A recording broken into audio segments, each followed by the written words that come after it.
आराधक बनने से पहले ही प्रभावक बन गए और प्रभावक बनने में संतुष्ट हो गए तो फिर आराधन कब करोगे?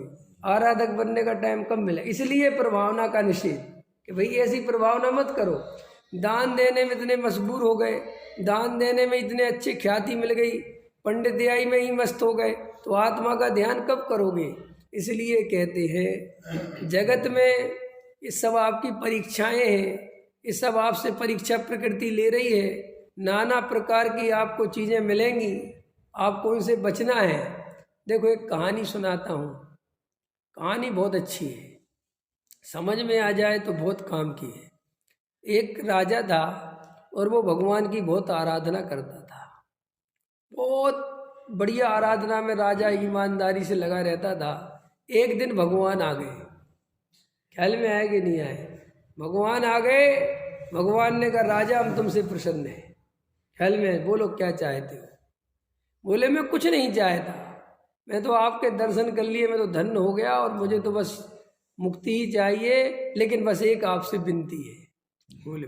बोले मेरी प्रजा मेरे से बहुत प्रेम करती है और मैं अपनी प्रजा से बहुत प्रेम करता हूँ। ख्याल में आया कि नहीं आया? तो आप मेरी प्रजा को दर्शन दे दो। क्या कर दो? मेरी प्रजा भी आपके दर्शन कर ले, ये मेरी प्रार्थना स्वीकार कर लो। तो भगवान ने समझाया कि तू ये गलत प्रार्थना कर रहा है, मत कर, कोई नहीं दर्शन करने आने। अरे बोली साहब किसी बात करते हो? मेरी प्रजा और भगवान के दर्शन कौन मना करता है? बोले तू नहीं मानता तो कल जाके बोल दे सुबह वो जो पहाड़ दिख रहा है ना, उस पहाड़ पे मैं मिलूंगा और सबको ले आ। तो उसने पूरे नगर में ढिंडोरा पिटवा दिया, रात भर के भैया सुबह सब 6 बजे अपन को भगवान राजा ने भगवान के दर्शन कर लिए और वो अपन सबको भगवान के दर्शन कराना चाहते हैं और सब चल। तो पूरा नगर, पूरी प्रजा तैयार हो गई, रानी भी तैयार हो गई। रानी भी राजा के साथ रहती थी बराबर। चले भैया, चले तो थोड़ी दूर चले तो कहते हैं कि चलते चलते उस पहाड़ के पहुंचने के पहले एक पहाड़ पड़ता था, उस सारा पहाड़ तावे का हो गया। काहे का हो गया? तावे का, पीतल धातुएं। तो आधी जनता भागी तावे का पहाड़ लूटने के लिए। अरे राजा ने समझाया कि अरे भाई ये सब माया है, ये सब तुम्हारी परीक्षा हो रही है, मत भागो, आगे भगवान है। ख्याल में है ना? ये सब कुछ नहीं है। जनता ने कहा हमें नहीं सुनना, हमें तो ये चाहिए, और आधी जनता भाग। राजा ने फिर भी कहा चलो ये मूर्ख है, अब क्या कर सकते हैं, नहीं समझ पाते। आधे लोग फिर भी टिके रहे, आधे चले। थोड़े आगे चले तो चांदी का पहाड़ मिल गया। तो जो आधे थे उसमें से आधे ने सोचा अरे वो तो तावे का, तो चांदी,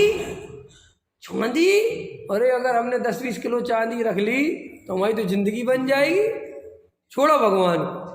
तो वो चांदी के पहाड़ पर भागे आधे। अब 10-20 आदमी बचे, रानी बची। ख्याल में आए ना? फिर आगे चले। राजा ने कहा भैया भगवान के दर्शन वास्तव में दुर्लभ ही हैं, अब क्या करें, समझ नहीं रहे, परीक्षाएं हो रही है, वहाँ कुछ नहीं है। आगे चले तो सोने का पहाड़।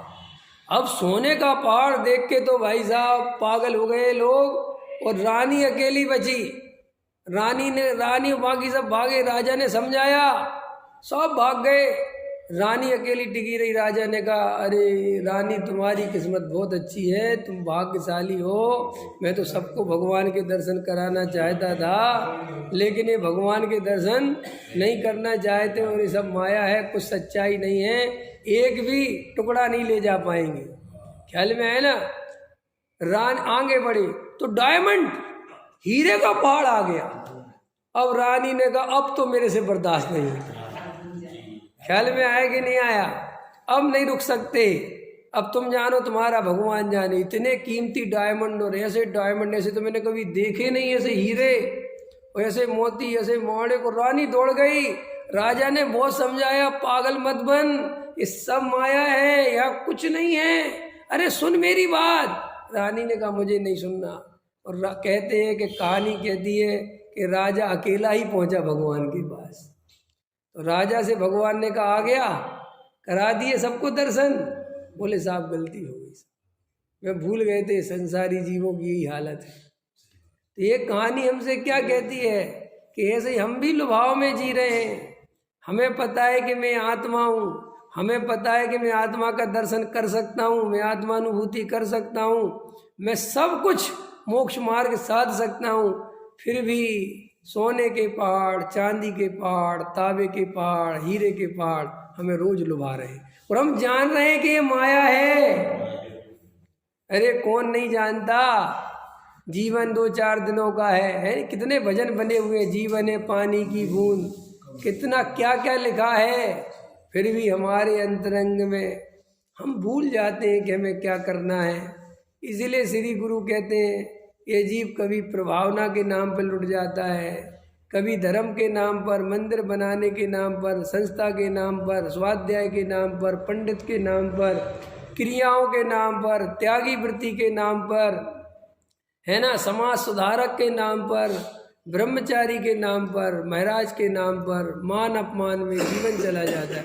जबकि ये सब माया है, कुछ नहीं रखा। यहाँ बड़े से बड़े सिकंदर, बड़े से बड़े नेता, बड़े से बड़े अभिनेता मर जाते हैं।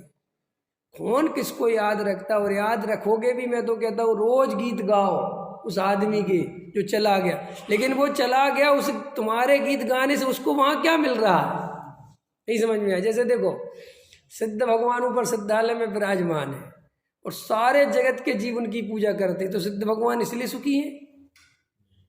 अरे बताओ, बोलो बोलो। नहीं सब इससे। और चलो, अभी बहुत सारे देवी देवता जैन धर्म के अनुसार नरकों में हैं और उनकी जगत में पूजा हो रही है कि नहीं हो रही है? तो वे वहाँ पे बहुत आनंद में रह रहे होंगे, हमारी तो पूजा हो रही है कि वे नरक के दुख भोग रहे हैं। वे क्या भोग रहे हैं? कि वे नरक के दुख भोग रहे हैं।